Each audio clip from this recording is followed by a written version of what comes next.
విశాఖ కలెక్టరేట్లో జిల్లా collector Harindra Prasad media సమావేశం నిర్వహించారు. ఈ సందర్భంగా ఆయన మాట్లాడుతూ కేవలం రవాణా ఛార్జీలతో ఇసుకను వినియోగదారులు పొందవచ్చని, ప్రతివారం ఇసుక లబ్ధి ప్రాంతాల నుంచి ఎంత నిల్వ ఉందో పొందుపరుస్తున్నామంటూ తెలిపారు. వినియోగదారులు ఇసుకను ప్రభుత్వ రవాణా సౌకర్యం ద్వారా తీసుకుని వెళ్లొచ్చంటూ తెలిపారు. లేని పక్షంలో వారి సొంత వాహనంలో కూడా తీసుకెళ్లొచ్చన్నారు. పేమెంట్ గేట్వే ద్వారా డబ్బులు చెల్లించవచ్చంటూ వెల్లడించారు. ప్రస్తుతం 8,545 టన్నుల ఇసుక అందుబాటులో ఉందంటూ తెలిపారు. శాండ్ మనకి అవైలబుల్ తీసుకురావడం జరుగుతుంది. డైలీ కెపాసిటీ ప్రస్తుతం దాదాపు 6,000 అంటే 20 కూడా మీట్ చేయగలము. బయట నుంచి ఇసుక తోలించే పరిస్థితి ఉండదనే ఉద్దేశంతో ఈ కొత్త అన్ని కూడా ఆపరేషన్స్ లో తీసుకురాబోతున్నాము. సో ఈ 15వ తారీఖు నుంచి పూర్తి స్థాయిలో ఎక్కడ ఎవరికి ఇబ్బంది లేకుండా మనము శాండ్ అందుబాటులోకి తీసుకురావడం జరుగుతుంది. దెన్ సమస్యలు ఉంటే ఎక్కడైనా ఎవరికైనా ఈ శాండ్ గురించి సమస్య ఉంటే వాళ్ళు బుక్ చేశారు, బట్ బుక్ చేసిన స్టేటస్ తెలియట్లేదు, ఆ వెహికల్ డిస్పాచ్ అయిందా లేదా తెలియట్లేదు, మాకు చాలా డిలే అవుతున్నాయి, లేకపోతే ట్రాన్స్పోర్టర్స్ ముందుకు రావట్లేదు, ట్రాన్స్పోర్టర్ ఎక్కువ డబ్బు అడుగుతున్నారు, ఇలాంటివన్నీ సమస్యలు హ్యాండిల్ చేయడానికి మనము ఒక హెల్ప్ డెస్క్ కూడా జిల్లా స్థాయిలో మనం ఏర్పాటు చేయడం జరిగింది. ఆ టోల్ ఫ్రీ నంబర్ 0891 2590 100. ఈ టోల్ ఫ్రీ నంబర్కి ప్రజలు ఎవరైనా కాల్ చేయవచ్చు, బల్క్ కన్స్యూమర్స్ ఎవరైనా కాల్ చేయవచ్చు. ఈ నంబర్లో కాల్ చేస్తే వెంటనే స్పందించి వాళ్ళ ఒక సమస్యని పరిష్కారం చేయడం జరుగుతుంది. టెక్నికల్ ఇష్యూ కావచ్చు, లేకపోతే డిలేస్ కావచ్చు, మీరు తప్పనిసరిగా ఈ నంబర్ని మీరు సంప్రదిస్తే డెఫినెట్గా ఇమీడియట్గా స్పందన ఉంటుందని ఈ సందర్భంగా తెలియజేస్తున్నాను. సో దీంతో పాటు మన రాష్ట్ర ప్రభుత్వం ఈ శాండ్లో ఉన్న ఇష్యూస్ అన్ని నివర్తి చేయాలని ఈ ఫెసిలిటేషన్ సెంటర్ కూడా ఏర్పాటు చేయడం జరిగింది. ఈ facilitation centre and help desk both go hand in hand. ఈ ఫెసిలిటేషన్ సెంటర్ వివరాలు కూడా వాళ్ళు ఎవరెవరు సిబ్బంది వాళ్ళ ఒక నంబర్స్ కూడా మన వెబ్సైట్లో పెట్టడం జరిగింది. సో వెబ్సైట్లో మీరు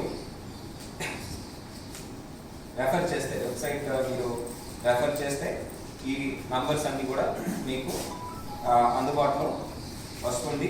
మీరు ఆ నంబర్స్కి కాల్ చేసి మీకున్న డౌట్స్ అన్నీ కూడా మీరు తెలుసుకోవచ్చు.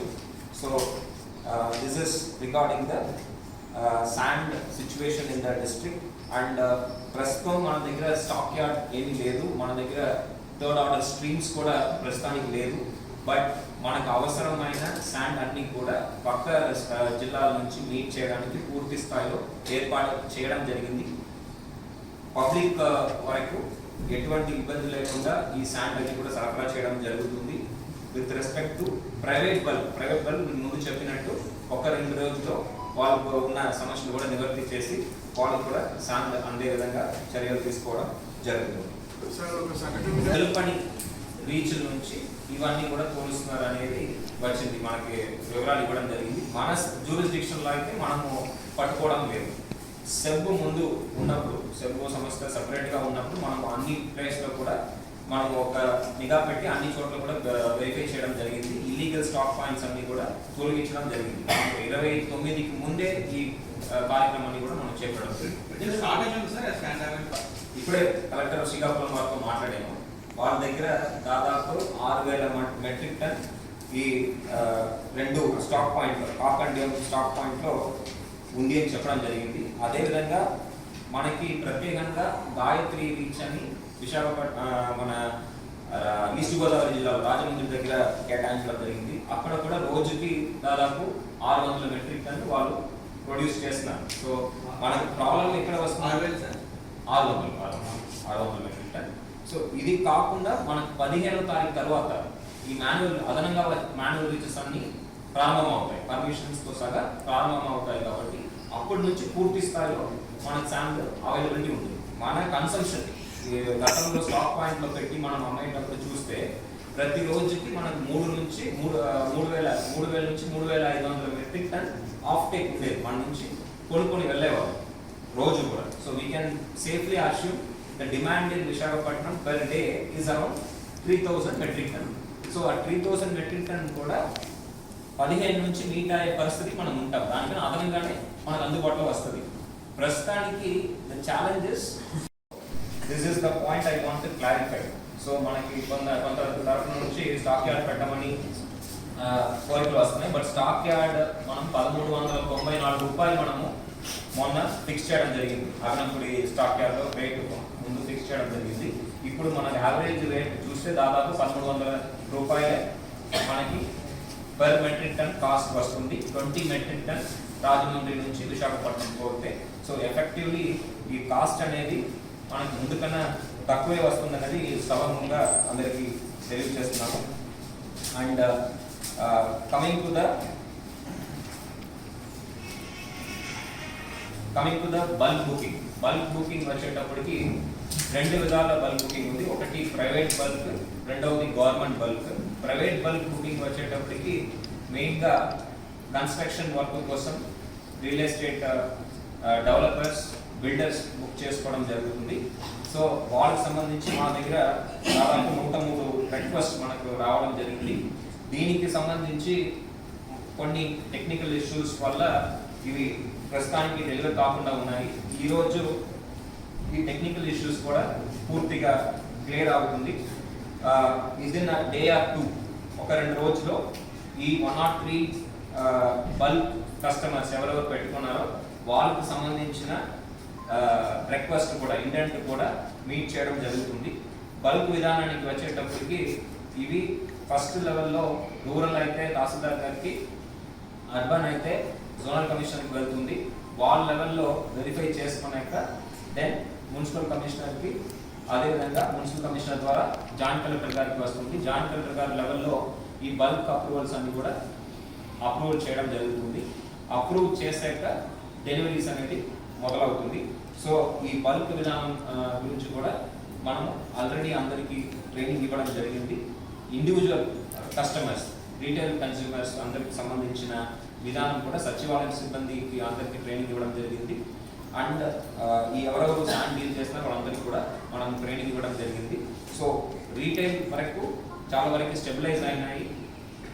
Coming to the private bulk 1-2 డేస్లో ఈ టెక్నికల్ ఇష్యూస్ కూడా రాష్ట్ర స్థాయిలో నివృత్తి చేసుకొని పూర్తి స్థాయిలో వాళ్ళకు ఇసుక అందే విధంగా చర్యలు తీసుకోవడం జరుగుతుంది. సో ఇసుక తరలించినప్పుడు ఈ మధ్యలో కొన్ని కంప్లైంట్స్ కూడా వచ్చినాయి. ఏంటంటే ఇల్లీగల్గా శాండ్ పక్క రాష్ట్రం నుంచి వస్తున్నాయి, అదేవిధంగా పక్క జిల్లాల నుంచి కూడా అన్ఆథరైజ్డ్ ప్లేసెస్ నుంచి వచ్చినాయని మన కంప్లైంట్ రావడం జరిగింది. దాని మీద కూడా ఒక టాస్క్ ఫోర్స్ ఒకటి ఏర్పాటు చేయడం జరిగింది. ఈ టాస్క్ ఫోర్స్లో mines and geology, police department, revenue department, Panchayat Raj, irrigation ఈ శాఖ సంబంధించిన అధికారులు ఉంటారు. ఈ అధికారులు అందరూ కూడా ఎప్పటికప్పుడు ఫీల్డ్లో విజిట్ చేస్తూ సర్ప్రైజ్ చెక్స్ చేయడం జరుగుతుంది. అదేవిధంగా ఇసుకు వాళ్ళు కావాల్సిన ఎవరైనా స్వయంగా వాడుకోవడానికి కావాలని తోలించి దాన్ని విక్రయం చేస్తే, మిగతా వాళ్ళకి ఇల్లీగల్ స్టాక్ పాయింట్ పెట్టుకొని విక్రయం చేస్తే కూడా ఈ డిస్ట్రిక్ట్ టాస్క్ ఫోర్స్ అనేది యాక్షన్ తీసుకోవడం జరుగుతుంది.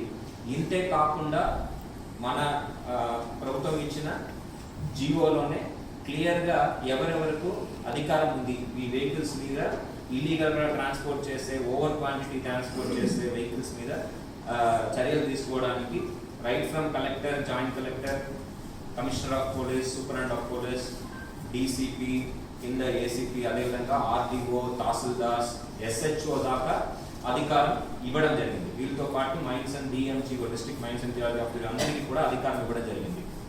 సో ఎవరైనా ఈ విధి విధానాలను పాటించకుండా ఇల్లీగల్గా తోలితే, ఇల్లీగల్గా స్టాక్ చేస్తే వాళ్ళ మీద చట్టపరమైన చర్యలు తీసుకోవడం జరుగుతుంది.